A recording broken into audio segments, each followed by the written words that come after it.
Welcome to the Find Your Voice, Change Your Life podcast with psychologist Dr. Doreen Downing.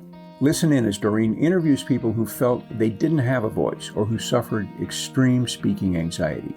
You'll hear stories about how they struggled to speak up, what they did to find their authentic voice, and the confidence they now feel to speak up and make an impact. If you want to get started right away to find your voice, download Doreen's free 7-step guide to fearless speaking at doreen7steps.com. And now, here is Doreen. Hi, this is Dr. Doreen Downing, and I'm with the Find Your Voice, Change Your Life podcast. And what I get to do weekly is to interview people who have had somewhere in their life a challenge with speaking up in public usually. And what we do here is to uncover maybe an episode, or maybe it was a series of episodes where they had to be challenged and they just found like they couldn't find their voice. So in terms of what we're going to do today, I've invited, do I call you Tyler Foley?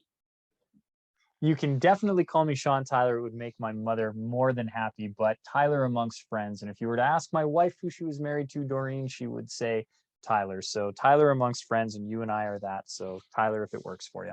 Yes, good. So everybody who's listening, we get to have Tyler here today. He's been acting, guess what? Has been acting in film and television since he was 6 years old. This is going to be exciting to hear. Well, what happened that he lost his voice? But he's appeared in Freddie versus Jason, Door to Door, Carrie, and the musical Ragtime. So Tyler is the author of the #1 best-selling book, The Power to Speak Naked, and can help you confidently take the stage and tell your story. Oh, wow, Tyler, from 6 years old, you must just be such a natural that you stepped somewhere out and felt like you were comfortable, but something must have happened. I guess I'd like to start with what happened at 6 that felt so good for you. Well, it was the sound of applause. The nice thing about being 6 years old when you first are introduced to stage is that it's at an age where there is no real fear, right? Fears are the things that we learn through programming. And as anybody who has a young child knows, they will go and do anything first or twice or second, third times just to feel, just to experience the world. It's how they're growing and how they're learning. And so for me at 6 years old, to be put on stage was the most magical thing on the planet. I got to be somebody else and play dress up and pretend. And then the first time I heard an audience laugh and clap at something that I had done was a rush, and it was thrilling, and it is a sound that I have pursued for the rest of my life. It was very formative because it's just the most energetic feeling. I've done so many other things in my life, flying planes and bungee jumping, and I even tried skydiving once, and all of those things are supposed to be these great adrenaline rushes, and none of them have lived up to the joy and the excitement that I feel when I take a stage and I get to hear, particularly at the end, where if you get a nice, good round of a standing ovation, there's nothing else in the world that beats that. Yes, a robust, energetic applause. And that reminds me, since I'm a psychologist, there is a stage of development early on where children are opening up themselves and saying, hey, look at me. And the world applauds back. Usually it's the family. And I think that you must have had some pretty good mirroring early on, because a lot of people trace back their fear of speaking to a time when they didn't get that applause early on. So I'm so happy that you have pointed to that moment and to that particular kind of energy so that people can say, oh, there's a possibility. Maybe they just, because of their fear, they never get that far to experience that applause. Well, and that's exactly it. As you said, it's those formative years, and a lot of times, and working with the clients that you do and the clients that I work with, I'm not the trained psychologist that you are. And I know that the commonality with most of the people that I work with, they all usually pinpoint a moment, usually in elementary school, where they were called upon by the teacher and they didn't know the answer and everybody laughed at them.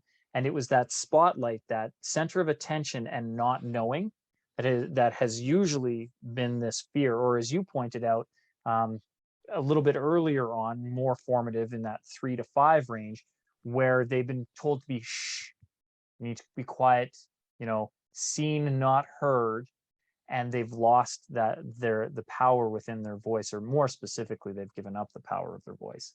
And I was, as you pointed out, blessed and so grateful that was not the experience that I had. And you're right, I was the performer when I was 3, 4 years old. I would song and dance, and anytime we were having a family gathering, Thanksgiving, Christmas, Easter, I would put on a little bit of a show while the adults would be preparing the dinner.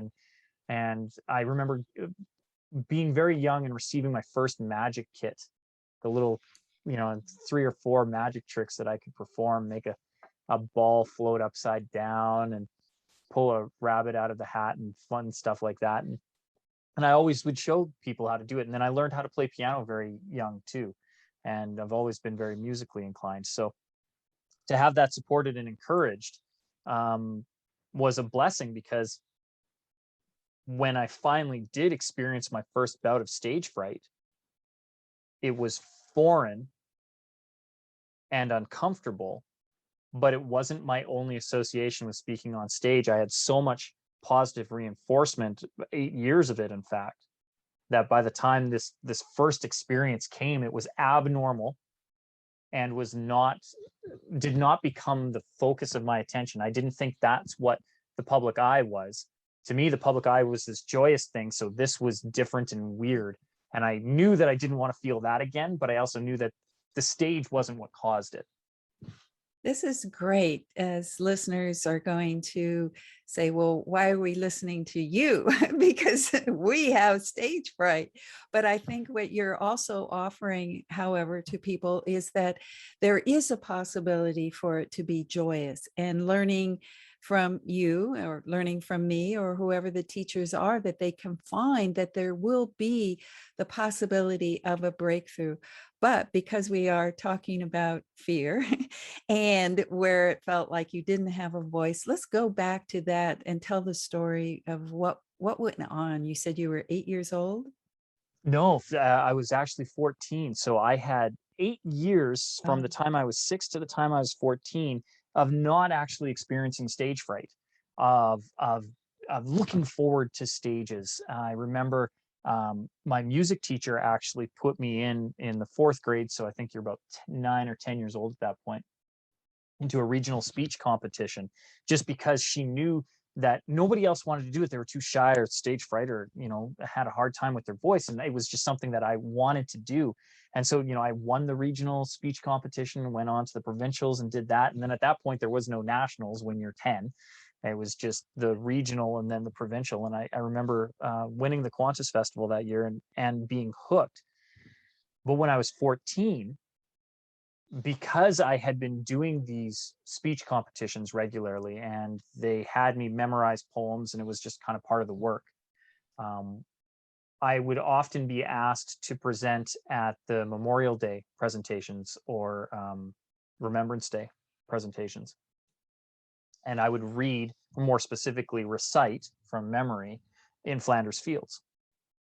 And it's famous poem on World War I about the beauty after the death and the unnecessary sacrifice and the necessary sacrifice, and kind of that juxtaposition of war, like, is it necessary? And on the fields in Flanders Field, where the poppies grow row on row. And it was a thing that I did regularly, probably from the 6th grade to the 9th grade, where I was called upon to recite this poem.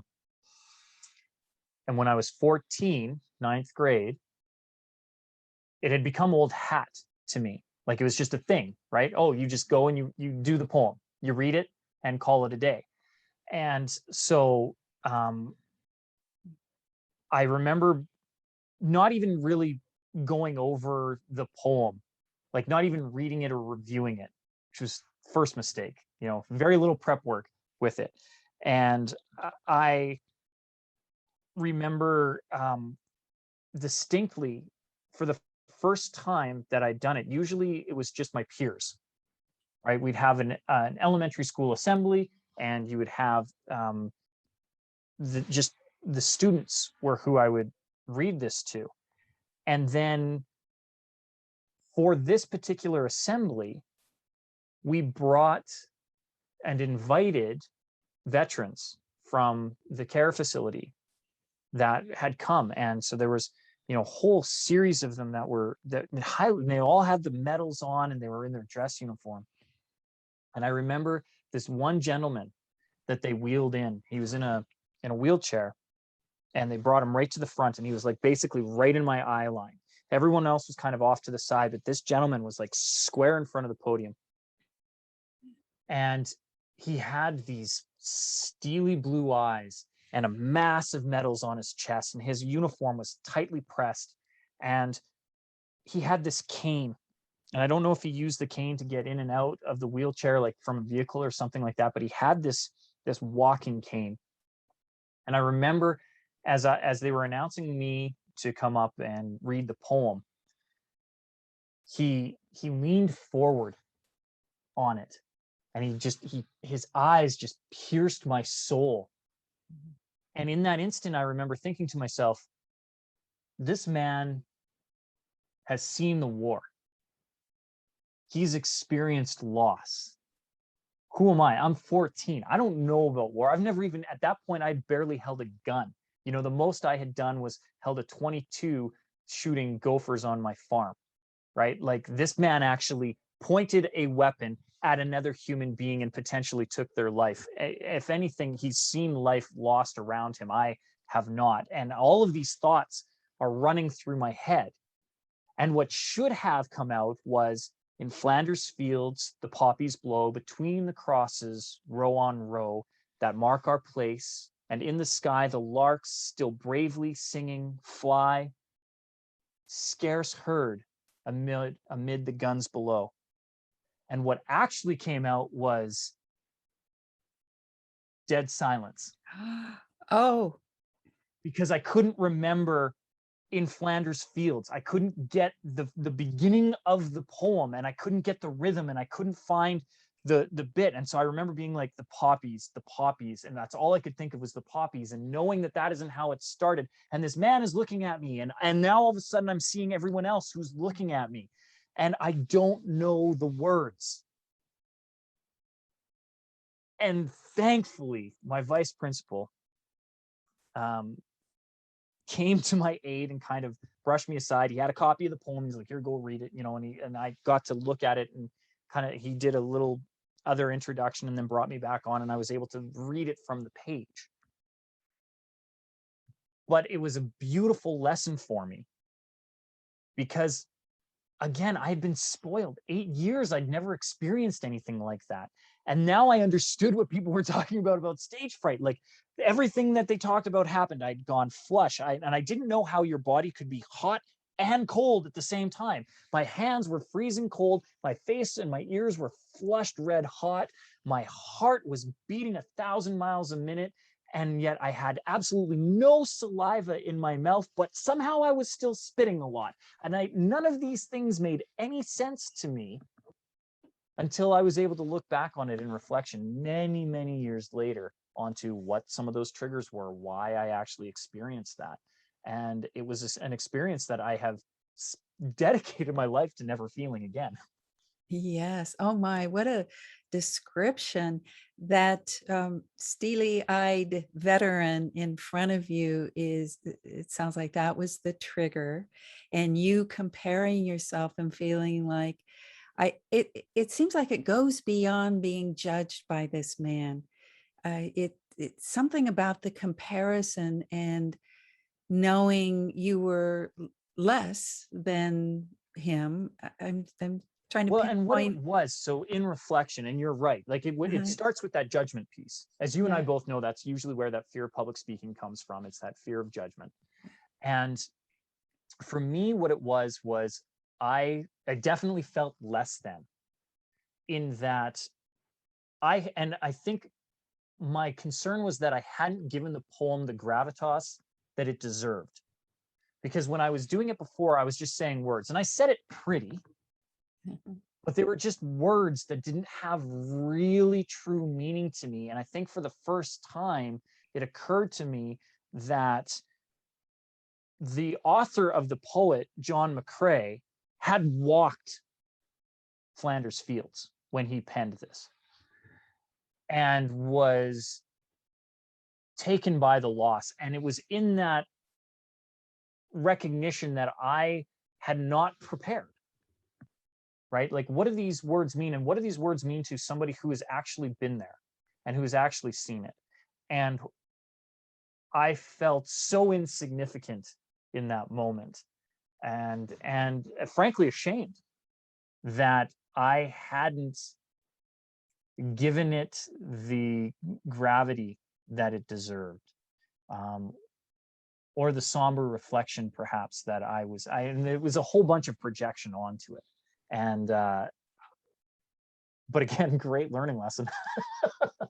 Right. And I think that in sharing it the way that you have, and even what we've just done, dissected a little bit to pinpoint what the problem was for you in standing in front of the audience. And it was really the audience of one man who who actually made the trigger for you. And then to also know that it was what you just said, that it really had something to do with preparing also, which seems to be one of the lessons in your book, that you teach people about how to, you have several P's: prepare, practice.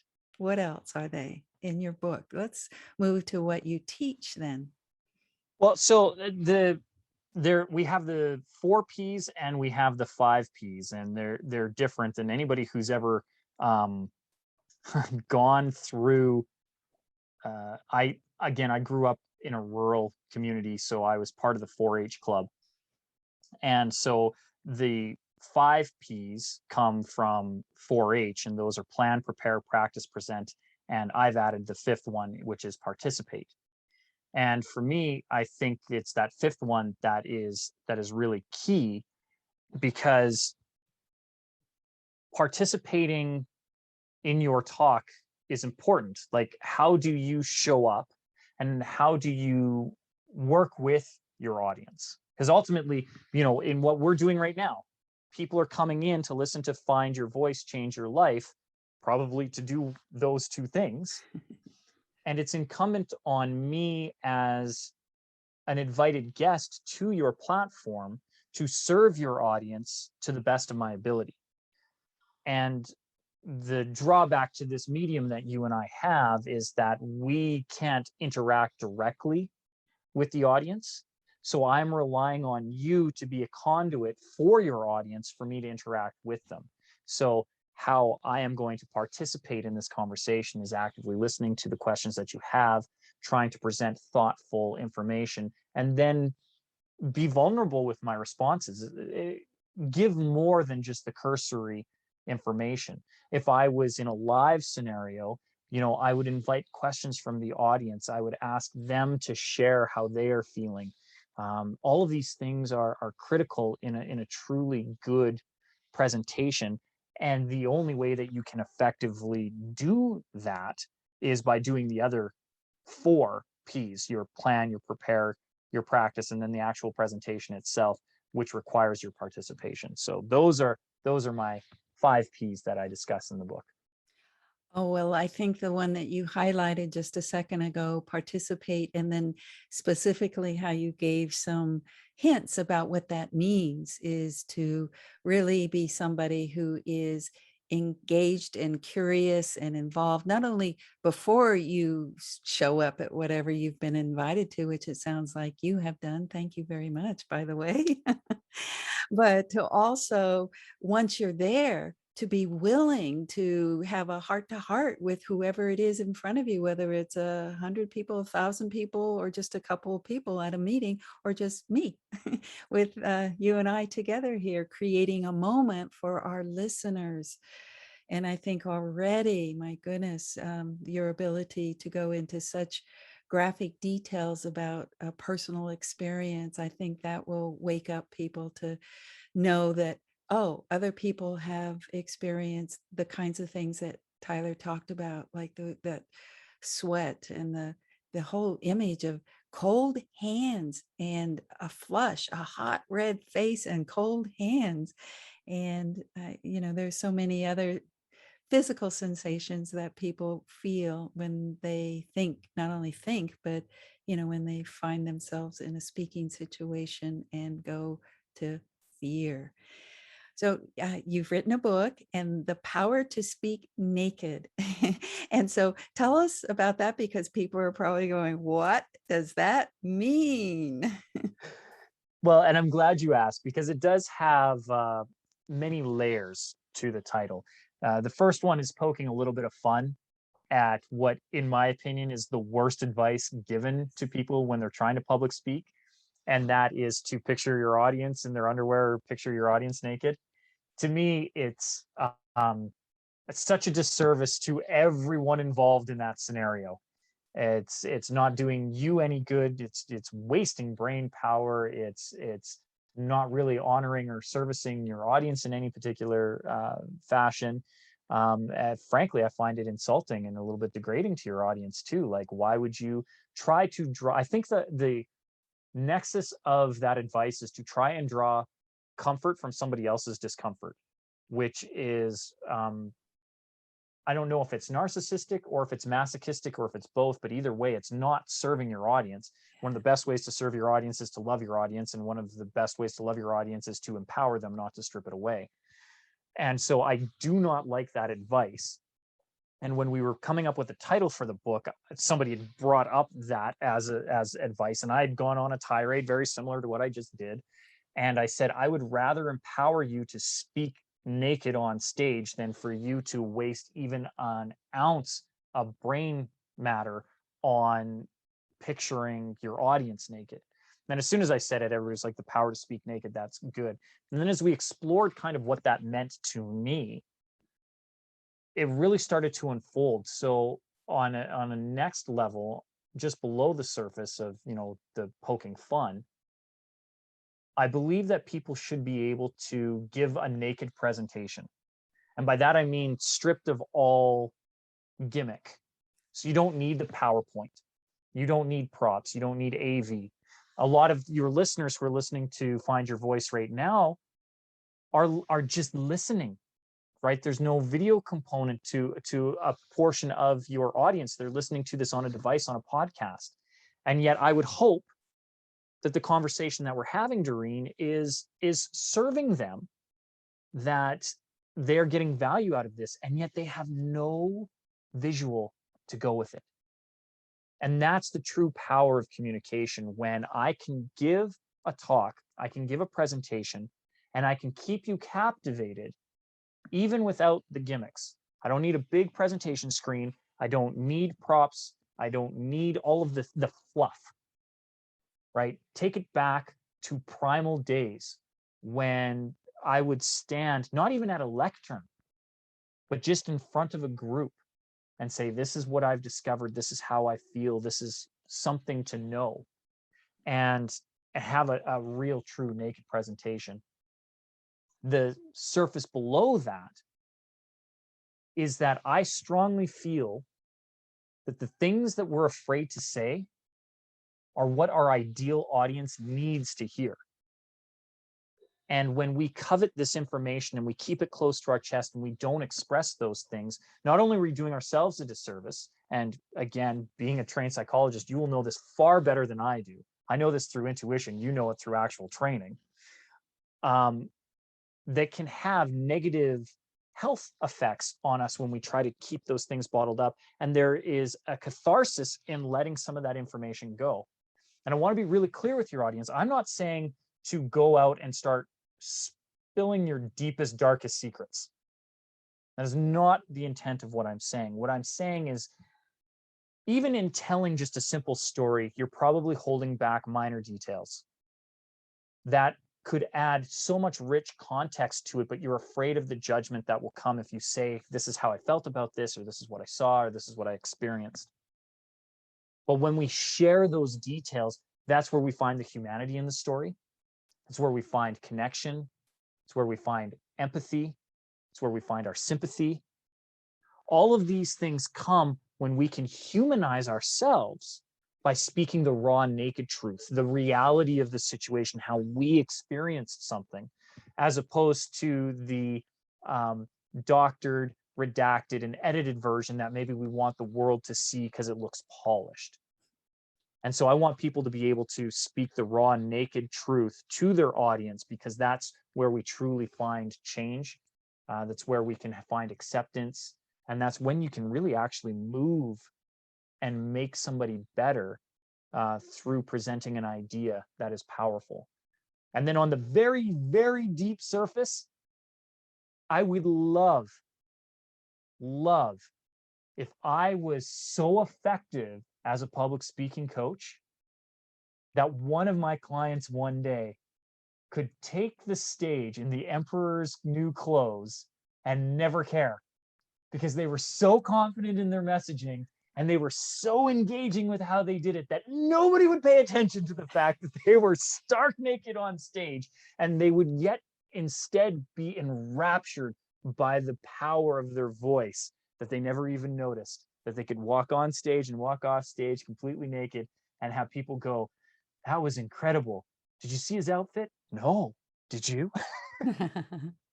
The power of his presence. Oh my, all those levels, 4 levels. And I know that the first one that was kind of degrading of your audience about seeing them as naked. I know that a lot of people I work with, and even myself, I would say that was what I felt when I was on a stage and people were looking at me, is that I felt undressed. I didn't feel like I had enough layers to cover over me.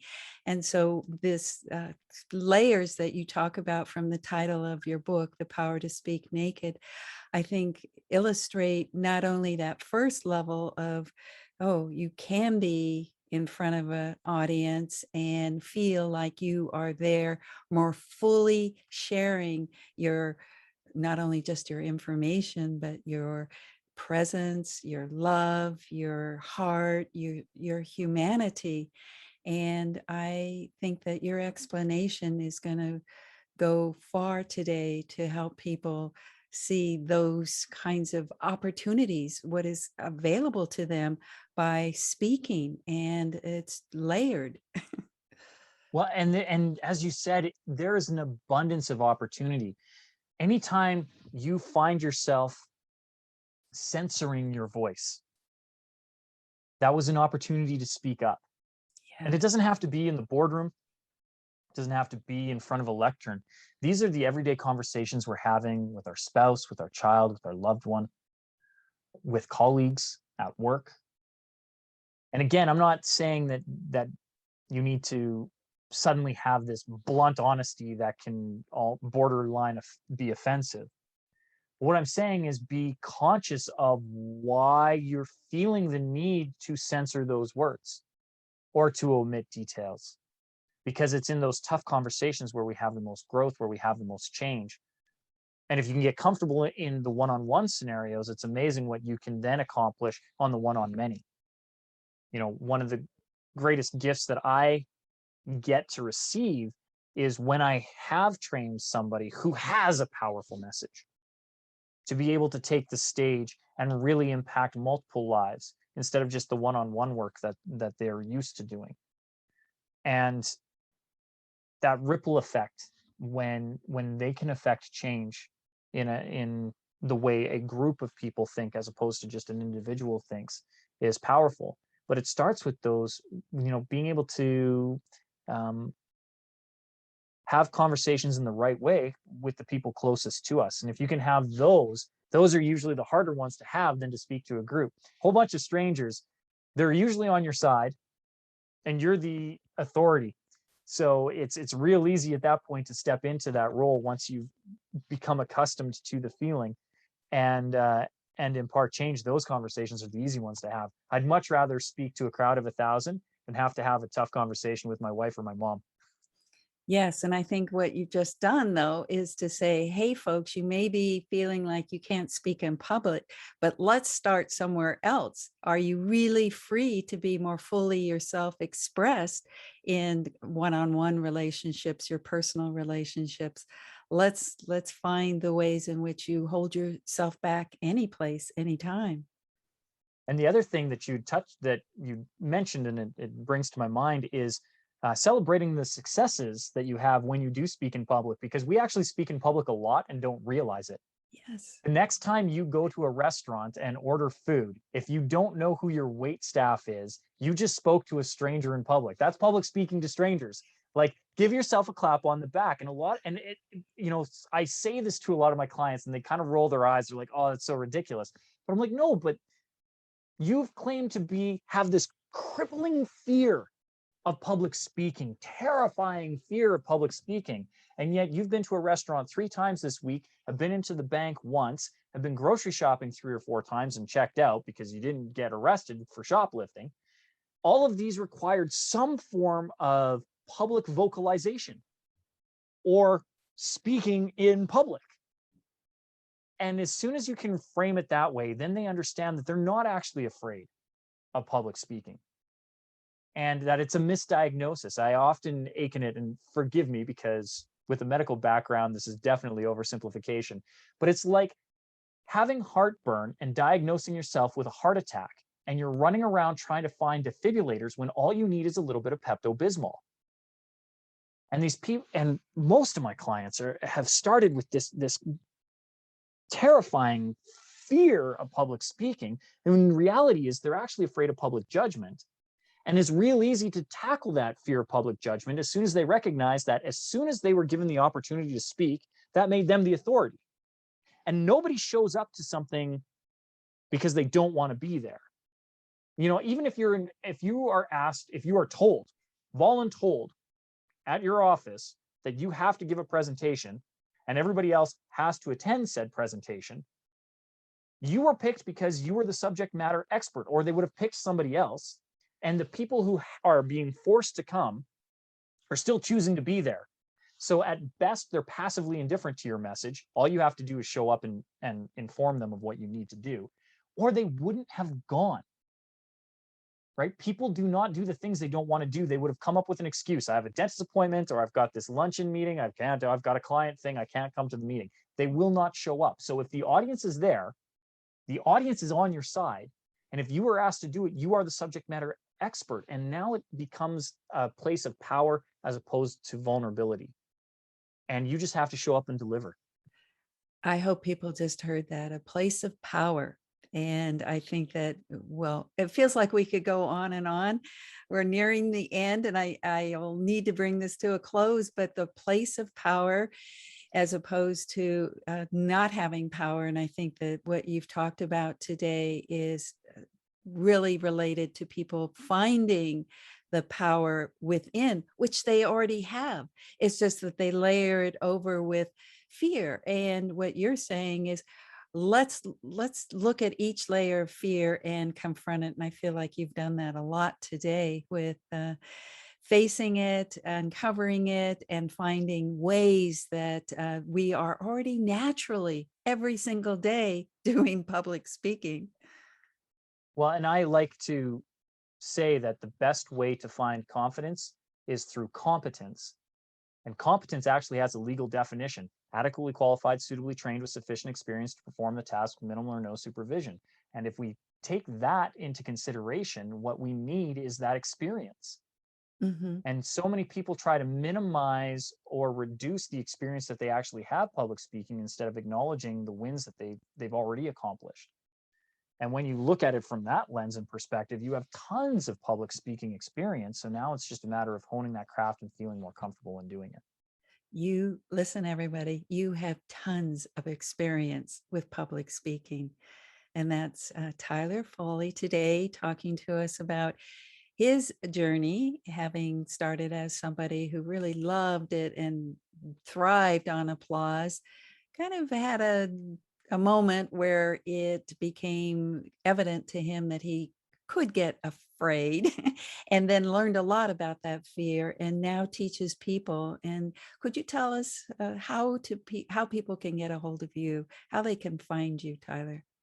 Well, Doreen, before I tell them that, I would ask that if they're getting value out of listening to Find Your Voice and Change Your Life, if they're coming back regularly, the best thing that they could do so that you can get guests like me, so that I can plug my website and how to reach me, is to give you a 5-star review. So if they could do me a favor right now, just hit pause on whatever device they're on and maybe give a mention about a favorite episode that they had, or a favorite takeaway that you've given, something that you've specifically done to help them get over their fear of public speaking. So if they could give a little nugget or something, write a review, like a good proper one, instead of just giving 5 stars and walking away. Be a little bit specific about how this show has served you. And then if you can leave that 5-star review for Find Your Voice and Change Your Life, then you can unpause and go to SeanTylerFoley.com, SeanTylerFoley.com, and you will find everything there. We've just recently launched a free Facebook group where I'm coming on once a week for 20 minutes and just giving you everything that we would charge in our seminars, everything that we would charge for in my private coaching. In the book, we are taking everything that I've put together over the last 35 years of public speaking and giving it to you for free in the Facebook group. So you can get it there. You can also download a copy of The Method, which is an 11-page PDF, 5 insider secrets that I've put together over the last 35 years of public speaking. And you can find my speaking calendar. You can find episodes of podcasts I've been on, including Find Your Voice, Change Your Life. Everything is on SeanTylerFoley.com, and Sean is spelled the proper Irish way, SeanTylerFoley.com. And again, thank you so much, Dr. Doreen, for having me on this show. It was my absolute joy and pleasure to be of service to you and your audience today. Well, that's exactly what I feel that you've done, is you've actually represented exactly what you're telling people, to participate fully. And then by having them pause and like the show and do whatever they can to promote it, it feels like you are a living example of what do they say? Walk your talk, is that, or talk Yeah, your walk? walk You're the doing talk. it. Yeah, no, absolutely. And I feel it's incumbent on somebody with a spotlight the way that you and I have to do the things that we preach. If you don't, then who's going to follow you?